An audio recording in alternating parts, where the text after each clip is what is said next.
presented by Master Shakti Recording Studio.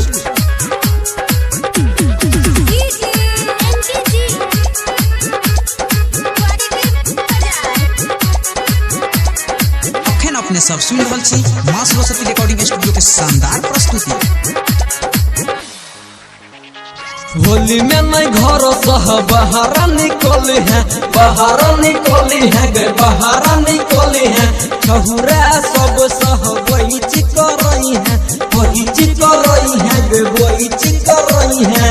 ढल पया बिरद का खूब मालत गे मधुबनी वाला छोरा तोरा रंग डालत, दरभंगा वाला छोरा तोरा रंग डालत, खगड़िया वाला छोरा तोरा रंग डालत। हेगो सुनै छी ना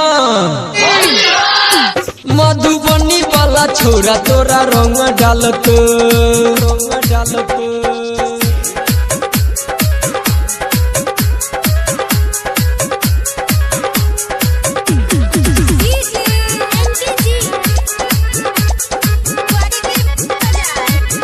Recording by Master Shakti Recording Studio, Siswar Bazaar.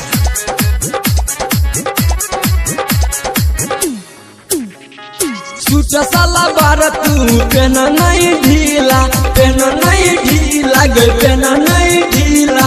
देख तो जे छौरा सब कैर देतो गीला, कैर देतो गीला गे कैर देतो गीला।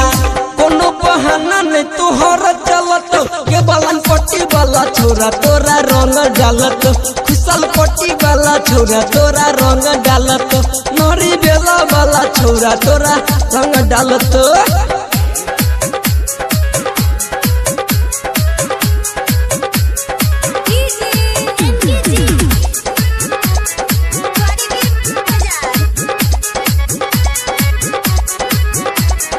Recording by Master Shakti Recording Studio, Siswar Bazaar. लोक एको राइटर मदर नंबर पीछा करिया, नंबर पीछा करिया गे नंबर पीछा करिया। भुवन जितेंद्र जतो तोहरे दुआरिया, तोहरे दुआरिया गे तोहरे दुआरिया। रहरिया के है गाना खूब बजत, कैसी सवारा वाला छोरा तोरा रंग डालत, कुसमारा वाला छोरा तोरा